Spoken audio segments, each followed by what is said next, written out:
लेकिन आप कभी नहीं छोड़ते हैं, आप तो साथ रहते हैं। लेकिन आपके मुद्दे पर कौन रहता है, आपके मसाइल पे कौन रहता है, आपके साथ कौन खड़ा रहता है, ये देख लीजिए। मैं ये बात तो याद देना, क्योंकि अलीनगर आया हूँ, आप ही के हंजला, आप ही के कंस्टिट्यूएंसी का, आप ही के बगल का बच्चा पटना में जो CNRC का प्रोटेस्ट हुआ उसको शहीद कर दिया गया था। लेकिन वक्त के कोई भी मंत्री हो, चाहे सरकार में हो, विपक्ष में हो, किसी को फुर्सत भी नहीं थी कि आपके जब जख्म में, आपके दर्द में या आपके साथ जो ज्यादती हो, इसके किसी को फुर्सत नहीं थी। आपके मंत्री जी को भी फुर्सत नहीं थी। पद तो आप देखते हैं, जैसे जैसे MIM हरकत में आती है वैसे वैसे जो आपके इलाके से नुमाइंदगी जिन्होंने की है उनका जरूर प्रमोशन हो जाता है। लेकिन हमारा और आपका प्रमोशन कभी नहीं होता है, हम सिर्फ वोट के लिए बने। सत्ता आता है तो मंत्री कोई और बनता है, सत्ता नहीं रहता है तो काम करने के लिए नसर भाई हैं तो नदवी साहब हैं तो शदाब साहब हैं तो शफकत साहब हैं, सत्ता के वक्त ये दिखते नहीं। दोस्तों बुजुर्गों, आज देख लीजिए बिहार सरकार, दरभंगा, मिथिलांचल, लोग बोलता है पूरे हिंदुस्तान में सबसे ज्यादा IAS IPS है तो मिथिलांचल में। और ये बिहार सरकार, ये तेजस्वी यादव को इस चीज की जानकारी नहीं है कि भाई पहले आपने 10 लाख रोजगार की जो बात की थी वो बिहारियों से आपने की थी, आप अंडमान निकोबार के लोगों से नहीं की थी, आप गुजरात के लोगों से नहीं की थी, आपने मध्य प्रदेश के लोगों से नहीं की थी। आज आपने डोमिसाइल का मसला हटा दिया। जो बिहार में इतना नौजवान जो शिक्षक बहाली में फॉर्म भरने का इंतजार कर रहा है, अफसोस होता है। हर स्टेट अपने स्टेट वासियों को तवज्जो दे, अपने स्टेट के लोग को तवज्जो दे रहा है। छत्तीसगढ़ अपने स्टेट के लोग को तवज्जो दे रहा है, तमिलनाडु अपने लोग को तवज्जो दे रहा है, गुजरात अपने लोग को तवज्जो दे रहा है। लेकिन हम समझ में नहीं आता है, हम उत्तर प्रदेश के लोग को दावत दे रहे हैं। खाना पहले मेरे घर में, पहले नाश्ता तो हम करेंगे ना, जो यहाँ के लोग हैं वो करेंगे ना। तेजस्वी जी, आपको जानकारी नहीं है, डोमिसाइल वाला जो आपने लफड़ा हटा दिया, आखिर बिहार का नौजवान नौकरी किससे लेगा? बिहार का नौजवान बिहार सरकार से लेगा ना। या आप भी बोल दीजिए कि आप मोदी जी के राह पर है, 2 करोड़ नौकरी देंगे, वो भी जुमला निकलेगा। आपने कहा था सरकार में आएंगे तो पहली कैबिनेट में 10 लाख रोजगार देंगे। आज मिथिलांचल का नौजवान, सीमांचल का और बिहार का नौजवान पूछ रहा है कि वो 10 लाख रोजगार कहाँ, आज कहाँ? बड़े भाई 2 मिनट चुप हो जाते तो अच्छा रहेगा। आज मिथिलांचल का नौजवान पूछ रहा है कि कहाँ है वो रोजगार जो बड़ी बड़ी बातें थे चुनाव से पहले। आपको तो हमने चपरासी क्वार्टर से शीश महल बना पहुंचा दिया। लालू जी ने राजनीतिक शुरुआत चपरासी क्वार्टर से की थी, आपको तो हमने शीश महल बना दिया। लेकिन मेरे मुद्दे पर आप कभी दिखते नहीं है। बिहार शरीफ में इतना बड़ा हादसा हो गया, तेजस्वी यादव को फुर्सत नहीं था जाने की, नीतीश जी को भी फुर्सत नहीं थी जाने की। कल ही की घटना देख लीजिए, जो NCP बीजेपी को हमें बी टीम बोलती थी, कल पूरी NCP चली गई बीजेपी में। देश के सामने नौजवान आपके सामने, फैसला आपको लेना है। हम भी चाहते हैं कि बिहार में काम हो, मजबूती से काम हो। हम भी चाहते हैं कि बीजेपी हारे, क्योंकि जुमले 9 साल हो गए और हमने सुना था अच्छे दिन आने वाले। अच्छे दिन तो नहीं दिखा, लेकिन मोदी जी जाने वाले, ये गाना घर घर में बज रहा है, ये गाना घर घर में बज रहा है। बताइए, मैं बिहार के लोगों से पूछना चाहता हूँ, लोग कहता था Bihar thinks today, India thinks tomorrow.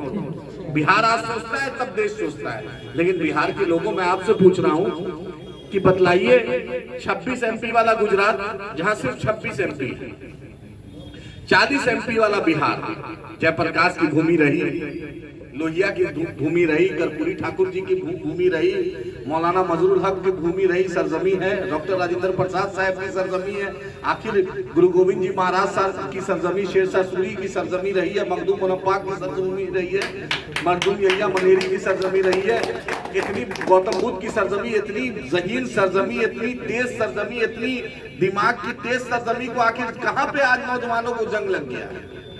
Gujarat में 26 MP, बिहार में 40 MP, 14 में भी आपने मोदी जी को थोक भर के वोट दिया। 19 में भी आपने 40 में 39 वोट दे दिया, एमपी दे दिया। लेकिन बतलाइए, कभी मोदी जी के लोगों से पूछिए कि कभी बिहार पर उन्होंने एक दिन मीटिंग भी की है क्या? सब बोलता है बिहार गरीबी देश है, गरीब प्रदेश है, बोलता है लोग ना। सब बोलता है कि बिहार बीमारू है, गरीब देश है, बिहार में फैक्ट्रियां नहीं है, कल कारखाने नहीं है। बेचारा बिहार का मजदूर तमिलनाडु जा रहा है, तेलंगाना जाता है, केरल जाता है। हिंदुस्तान का ऐसा कोई शहर नहीं है जहां पे बिहार के मजदूर नहीं मिलेंगे।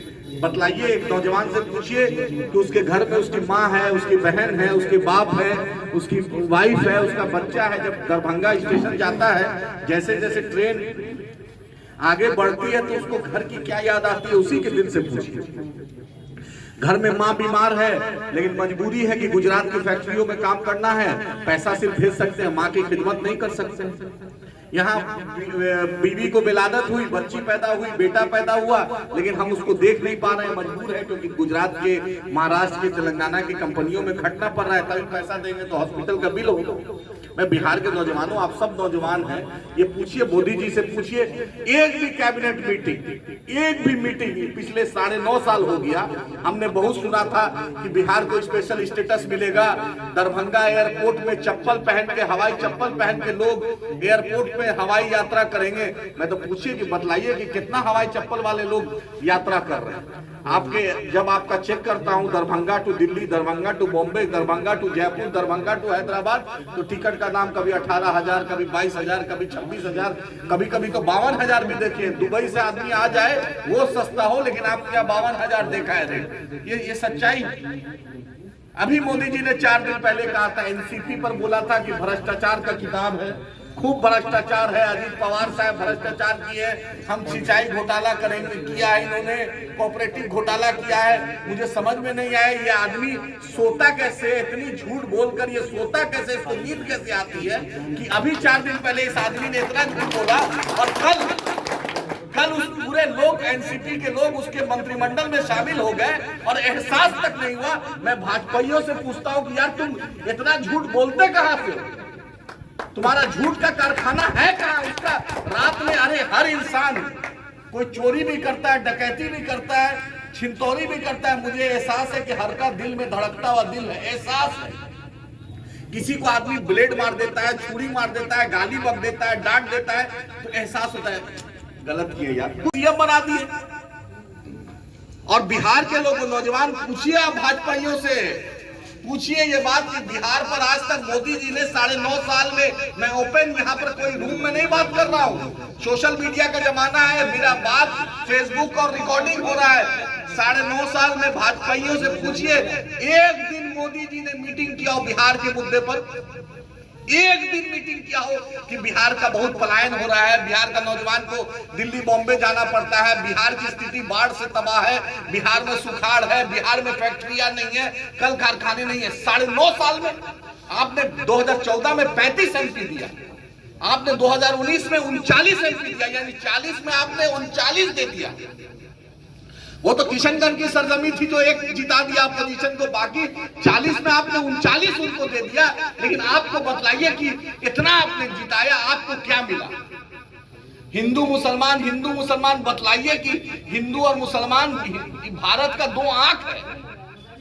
देश की आजादी में फजले हक खैराबादी की कुर्बानी हो, सरदार पटेल की कुर्बानी हो, मौलाना आजाद की कुर्बानी हो, क्या कम है? बिहार वो धरती है जो मोहनदास करमचंद गांधी को महात्मा गांधी बनाया, यही बिहार है, यही चंपारण है, यही बिहार है। लेकिन बिहार के लोगों, आप पूछिए इन भाजपाइयों से, 39 एमपी आपने बना दिया, आपने 35 एमपी दिया, लेकिन एक कल कारखाना खुल जाए, आपकी शुगर फैक्ट्री बंद है, आपका एमपी आएगा, आपका बगल में हुकुमदेव नारायण जी मंत्री थे, एमपी थे, अभी यहाँ से एमपी है भाजपा, मुजफ्फरपुर से भाजपा, सीतामढ़ी से भाजपा। लेकिन बतलाइए कि आपकी शुगर फैक्ट्री खुली क्या? आपका दरभंगा एम्स खुला क्या? 2017 में इन्होंने घोषणा किया था।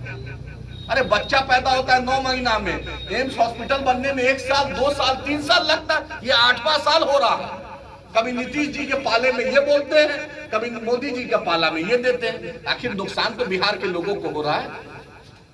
नफरत की आग में इतना मत जलिए कि अपने अपना चीज भूल जाइए। आपके पैर में जख्म है, उसको पहले ठीक कीजिए, दूसरे का जख्म को चिंता मत कीजिए कि मुसलमान को ये हो जाएगा, दलित को ये हो जाएगा, पिछड़ा को ये हो जाएगा। अरे पहले हम अपना घर तो सुधारे। पूछिए भाजपाइयों से कि तुम बतलाओ कि बिहार को तुमने क्या दिया, हमें क्या दिया। आएगा सिर्फ बोलेगा, कभी एनआरसी का शगुफा छोड़ेगा, कभी यूसीसी का शगुफा छोड़ेगा, कभी कुछ ऐसा बोल देगा, हम बढ़ जाएंगे और अगला फायदा उठाते जाएगा। वहां पर गुजरात में आपने देखा, महाराष्ट्र की फैक्ट्रियां गुजरात चली जाती है। कभी आज तक किसी को नहीं देखा प्रधानमंत्री, पहले प्रधानमंत्री हैं जो अपने नाम से स्टेडियम बनाया। वो पहले नरेंद्र भाई मोदी जी पहले प्रधानमंत्री हैं जो अपने नाम से खुद स्टेडियम बनाया।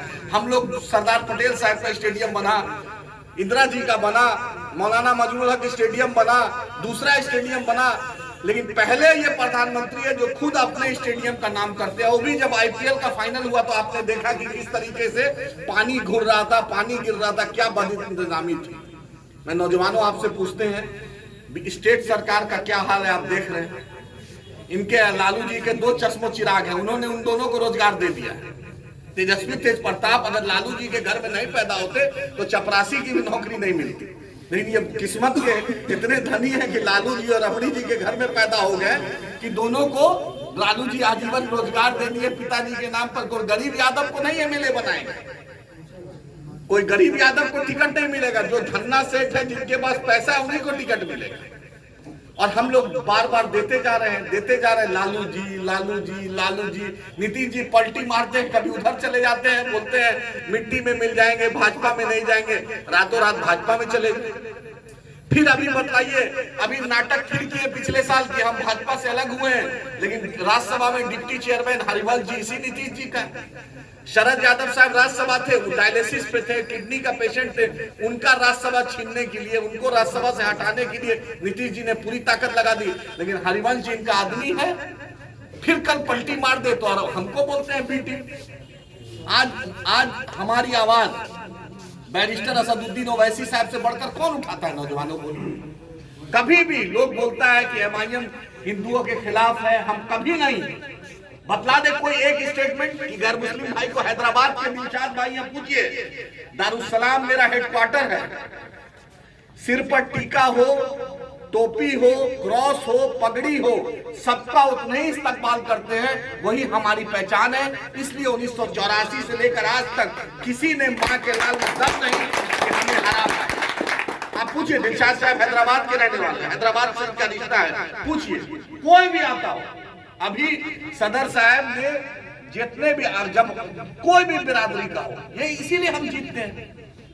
पार्टी मीटिंग में एमआईएम को क्यों नहीं बुलाया, क्यों नहीं बुलाया? 5 एमएलए मेरा जब जीता था तो लालू जी ने 100 बार फोन किया, तेजस्वी यादव ने किया, मनोज झा जी ने किया। जब हम जीतते हैं तो हम बहुत अच्छे, और जब सत्ता में हम चाहते हैं, हम मंत्रालय नहीं चाहते, हम चाहते हैं सीमांचल की जो आवाम ने जिताया था उसका हाथ उसको मिले। लेकिन हमारे साथ नाइंसाफी होती है। भाई सन ऑफ मल्ला है, मुकेश सैनी जी राजनीति कर रहे, अच्छी बात है। सन ऑफ यादव राजनीति कर रहे, अच्छी बात है। सन ऑफ कुशवाहा कर रहे हैं, सन ऑफ मांझी जी कर रहे, अच्छी बात है। हर लोग, भारत की सच्चाई है कि जात में लोग विभिन्न प्रकार के बटे हुए और सब चाहते हैं कि अपने लोग को आगे बढ़ाए। तो आखिर सन ऑफ सीमांचल या सन ऑफ मुसलमान चाहता है बेचारा। Sachar commission, Ranganath Mishra commission, Tundu commission, Mahmoodur Rahman report कहता है कि मुसलमानों की स्थिति दलितों से बदतर है, बहुत बदतर हाल है। कहीं भी बोलेगा पंक्चर बनाने वाला देखिएगा बेचारा गरीब मुसलमान, हवा भरने वाला मुसलमान, टायर बनाने मैकेनिक मुसलमान। तो हम भी चाहते हैं, भारत की आजादी में हमने जान दिया है भाई, हमारे उलेमा की कुर्बानी है। दारुल देवबंद का फतवा था अंग्रेजों के खिलाफ, फजले हक खैराबादी का फतवा था। हमने, हसरत मोहानी ने हिंदुस्तान जिंदाबाद के नारे दिए, इनकलाब जिंदाबाद के नारे दिए, बिस्मिल अजीमाबादी ने सरफरोशी की तमन्ना लिखी है। ये देश जितना आपका उतना मेरा, हम भी जान देना जानते हैं, हमने जान दिया हमारे बाप दादाओं ने। हमारे पास 1947 में ऑप्शन था कि हम उधर चले जाएं, लेकिन हमने नहीं किया। हम भारत को हमने चुमा, इस मिट्टी को चुमा। हम यही चाहते, हम जिंदा यहाँ हुए तो दफन भी यही होंगे, यही हमारी सरजमी है, यही मेरा देश। मुझे क्या मतलब है पाकिस्तान से, मुझे क्या मतलब है बांग्लादेश से, मुझे क्या मतलब है फ्रांस से, मुझे भारत से मतलब। मैं चाहता हूँ कि दुनिया का सबसे सुपर पावर भारत बने, अमेरिका से भी आगे हो, रशिया से भी आगे हो, चाइना से भी आगे हो, लेकिन मोदी जी को ये बात समझ में नहीं आता है। चाइना घुस रहा है हर दिन, मुंह पर सेलो टेप लगा हुआ है। अब पूछ लीजिएगा तो बस नया एक शगुफा दे देंगे, हिंदू मुसलमान। मुसलमान क्यों पूछ रहा है तो हिंदू क्यों पूछ रहा है, तो चाइना में जो घुस रहा है तो क्यों नहीं पूछते, आप सवाल करते। आज बांग्लादेश की इकोनॉमी हमसे अच्छी हो रही है, इनसे पूछ लीजिएगा तो बोलेंगे कि हिंदू मुसलमान, एक कैप्सूल खा लिए हिंदू मुसलमान। अरे कोई दूसरा कैप्सूल भी खाइए, बुखार आता है तो पैरासीटामोल खाते हैं, आपको तो खूनी पेचिश हो गया है, लेकिन आप लेमोजिन नहीं खा रहे हैं, वही आप बार बार पैरासीटामोल खा रहे हैं। अरे आपका पेट खराब है तो दूसरा दवा लीजिएगा ना, कि बार बार वही ले रहे हैं पैरासीटामोल।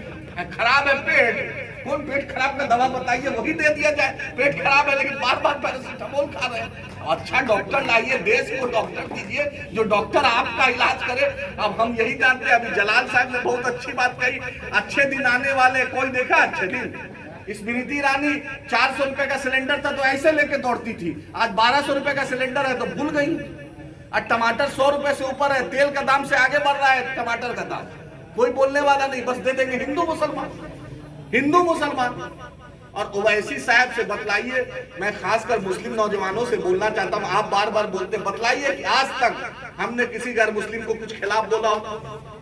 हम कभी नहीं बोलते। हम कोरोना में हमने तकसीम किया, कभी नहीं बोला, पूछा जात, हमने कभी भी दारुसलाम जाके आप खुद देख लीजिए।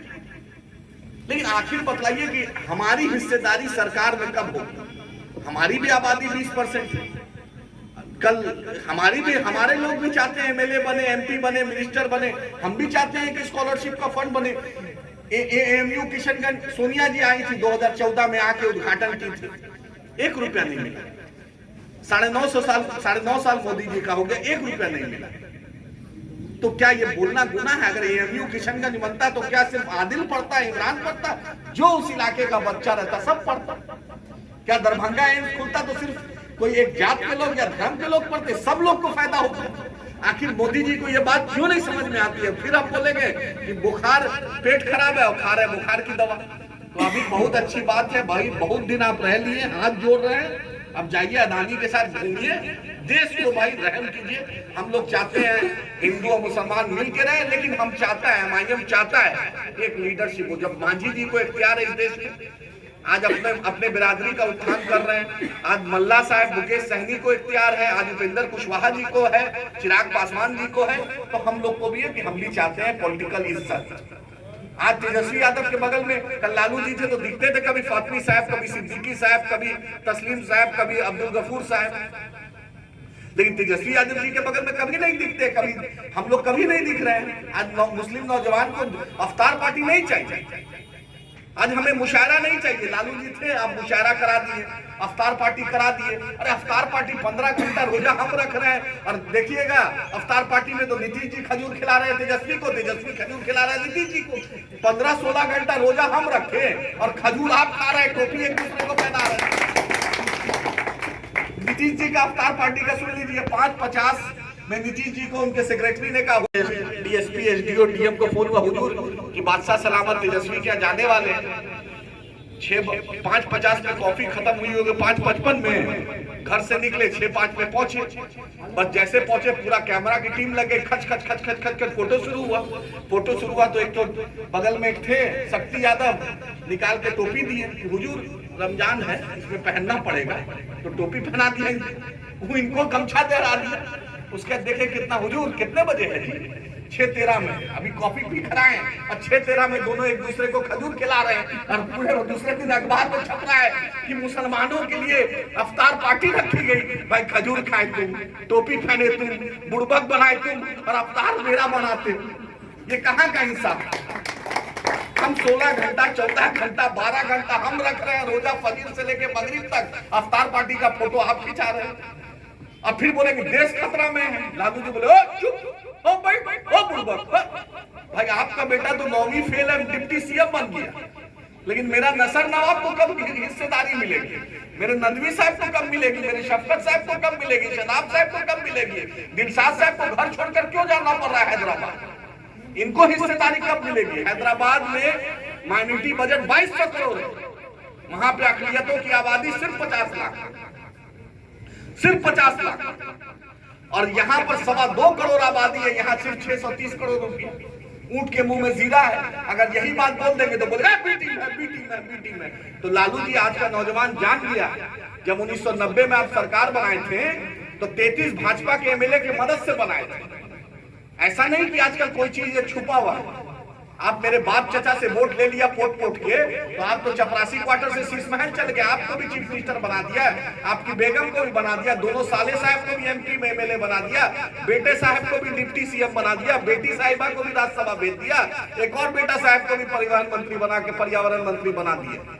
लेकिन मेरे की हिस्सेदारी कहाँ मिली? ललित यादव जी भी मंत्री बन गए, शक्ति यादव जी भी बन गए, भोला जी भी झोपड़ी से उठ के आज भोला जी ईडी का जेल खा रहे हैं। अब इतना कमा लिए तो जाके जवाब देना पड़ेगा ना। हम लोग तो कमाए नहीं है, हम लोग तो सुबह का नाश्ता कैसे होगा उसका चिंता है, कि रात का खाने का आटा परवल कैसे इंतजाम करना है इसका चिंता है।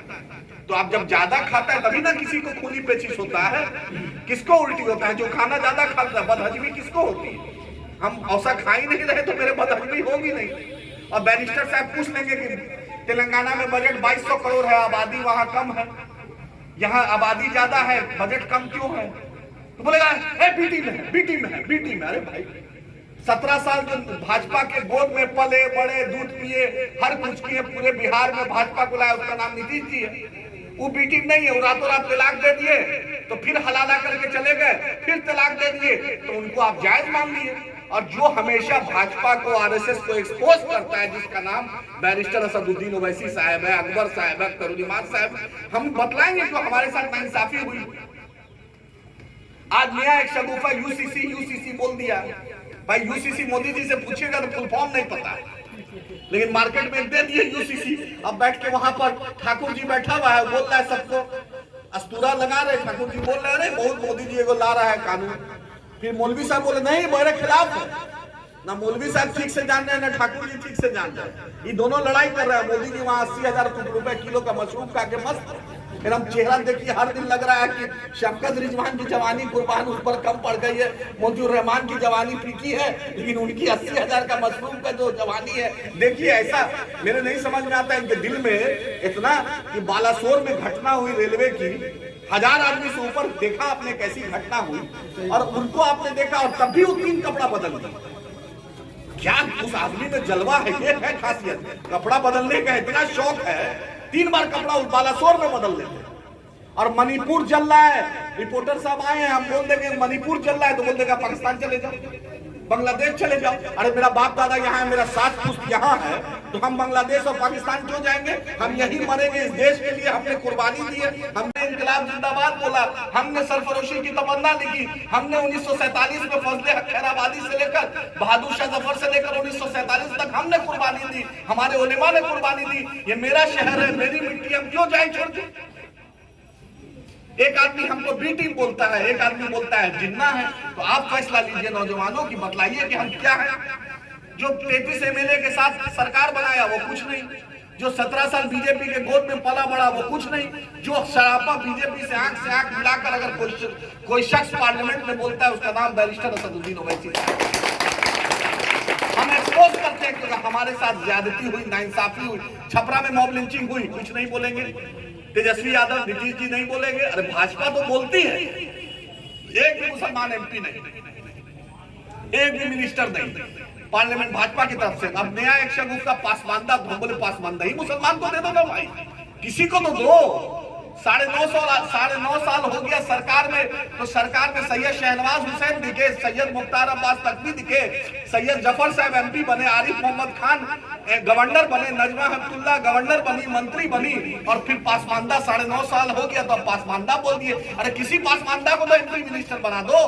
हम तो चाहते हैं धारा 341 में अगर मुसलमान धोबी है, मुसलमान अगर दलित कम्युनिटी से आता है उसको आप रिजर्वेशन नहीं देते हैं, क्रिश्चियन को नहीं देते हैं, और आप हिंदू कम्युनिटी में देते हैं। हम बोलते हैं भाई दोनों हम लोग वही हैं। हमने भारत, हम अरब से आए हुए मुसलमान नहीं है, हम इसी देश के मुसलमान, हम अरब वाले मुसलमान नहीं है, लेकिन आप हमें रिजर्वेशन नहीं देते हैं। और फिर भाषण में इतनी लच्छेदार बात कीजिएगा, बिल्किस बानो की आप जाइएगा नहीं, उसके कातिलों को आप छोड़ दीजिएगा, उस पर जिसने जुल्म किया उसको छोड़ दीजिएगा, हम सवाल कर देंगे तो बोलेगा देशद्रोही है, बोलेगा पाकिस्तानी है। अरे मेरे बाप दादा की मिट्टी, चलिए ना लाल किला से लेकर कुतुब मीनार से लेकर, ऐसा कोई जगह नहीं जहां हमारे बाप दादा की कुर्बानी हमने है। अंग्रेज के खिलाफ सबसे ज्यादा बहादुर शाह जफर के दोनों बेटे को गर्दन काट कर तख्त पे रख दिया, हम वो हिंदुस्तानी है, तब भी उफ नहीं किया। तो मैं नौजवानों आपसे गुजारिश कर रहा, आपका टाइम लिया, आप अपनी क़ियादत को, सब लोग को संविधान के तहत सबको इख्तियार है अपनी पार्टी, अपनी जमात, अपने झंडा को बुलंद करना। MIM को भी इख्तियार है, हम भी चाहते हैं बिहार आगे बढ़े, देश आगे बढ़े, लेकिन हमारे साथ जो नाइंसाफी हुई, 75 साल हो गए। कल तक कोई माई माई बोलता था तो मियाँ बीवी दोनों को चीफ मिनिस्टर बना दिया, लेकिन बेटा A to Z बोलता है, उसमें हम दिखते नहीं हैं। नीतीश जी का स्थिति आपके सामने, भाजपा ओपन बोलती है कि आप पाकिस्तान चले जाओ, उनके लोग बोलते हैं, ओपन बोलते हैं, मॉब लिंचिंग होती है, बजरंग दल के लोग, दूसरे लोग आपके सामने हैं। 4% गरीब लोग, मुसलमानों को, पासवानता को रिजर्वेशन कर्नाटक में मिला था, वो खत्म कर देता है। महाराष्ट्र में 5% हाईकोर्ट ने बोला कि भाई दो उनको, उनकी गरीबी दूर होगी, लेकिन आप रिजर्वेशन देते नहीं। और इनसे मांगते हैं तो ये बोलते हैं बी टीम है, उनसे मांगते हैं तो बोलते हैं पाकिस्तान बांग्लादेश चले जाओ। आखिर हम जाए तो जाएगा। मैं नसर नवाब साहब और उनकी पूरी टीम का शुक्रिया अदा करता हूँ, उन्होंने इतनी मीटिंग अच्छी कराई, लेकिन अपनी क़ियादत को पहचानिए। दूसरे का बहुत हुई झंडा बरदारी, अब लेके रहेंगे हिस्सेदारी। बहुत हुई झंडा बरदारी, लेके रहेंगे हिस्सेदारी। अब बहुत हुई, हमने 75 साल देख लिया, अब हम भी चाहते हैं, हम देंगे किसी यादव भाई को, किसी कुर्मी भाई को, किसी पिछड़ा को, किसी दलित भाई को, हम MIM में जिता के भेजेंगे। हैदराबाद में पहला मेयर हमने दलित को बनाया था, जबकि वोट मेरे पास था, लेकिन हमने उनको मौका दिया था, क्योंकि हम जय भीम और जय मीम को मानने वाले हैं। हम जानते हैं कि बाबा साहेब अम्बेडकर ने जो संविधान लिखा, जो कुर्बानी देश के लिए दी, उससे बड़ा देता है इस देश का कोई नहीं हो सकता है। पूरी दुनिया कदर करती है। मेरे लीडर ने पार्लियामेंट में बोला जय भीम और जय मीम का नारा दिया। तो अपनी क़ियादत को पहचानिए। जब मांझी जी के लोग समझदारी से अपनी क़ियादत को मजबूत कर रहे हैं, रामविलास पासवान जी के लोग कर रहे हैं, जब सन ऑफ मल्ला एक नौजवान 2014 में आया और आज कभी अमित शाह के हेलीकॉप्टर में बैठता है, कभी तेजस्वी यादव के हेलीकॉप्टर में बैठता है, कभी नीतीश जी के हेलीकॉप्टर में बैठता है। आप बताइए, आप इतने पढ़े लिखे हैं, उस भाजपाइयों से पूछिए कि बिहार को मोदी जी ने 9.5 साल में बतलाइए कि क्या दिया सिवाय जुमला के। और नीतीश जी से पूछिए कि मेरे हिस्सेदारी बतलाइए कब मिलेगा। तेजस्वी यादव से पूछिए कि मेरे लोग को सम्मान कब मिलेगा। अपनी क़ियादत को पहचानिए। बैरिस्टर असदुद्दीन ओवैसी साहब के हाथ को मजबूत कीजिए, अकबर साहब को मजबूत कीजिए, अख्तरुल साहब को मजबूत कीजिए। बहुत हुई झंडा बरदारी, अब लेके रहेंगे हिस्सेदारी। बहुत हुई झंडा बरदारी, अब लेके रहेंगे हिस्सेदारी। एक और है, हम सबने दिया हमको चोट, अपनी पार्टी अपना वोट। सबने दिया हमको चोट, अपनी पार्टी अपना वोट। अब हम अपनी क़ियादत को मजबूत करके, जो मेरे लिए पार्लियामेंट में लड़ता है, जो मेरी आवाज बनता है, जो मॉब लिंचिंग पर, जो बाढ़ की समस्या पर, जो MU किशनगंज में, जो बिहार के मुद्दे पर जो वकालत करता है, जो जद्दोजहद करता है, उस शख्स का नाम बैरिस्टर असदुद्दीन ओवैसी साहब है, अख्तरुल साहब। हम इंशाअल्लाह हम उनकी क़ियादत को मजबूत करके, हम भी चाहेंगे भाजपा हारे, लेकिन हम अपनी क़ियादत, अपनी शनाख्त को बचाकर, अपनी एक अलग पहचान बनाकर अपनी क़ियादत को मजबूत करेंगे। बहुत बहुत शुक्रिया।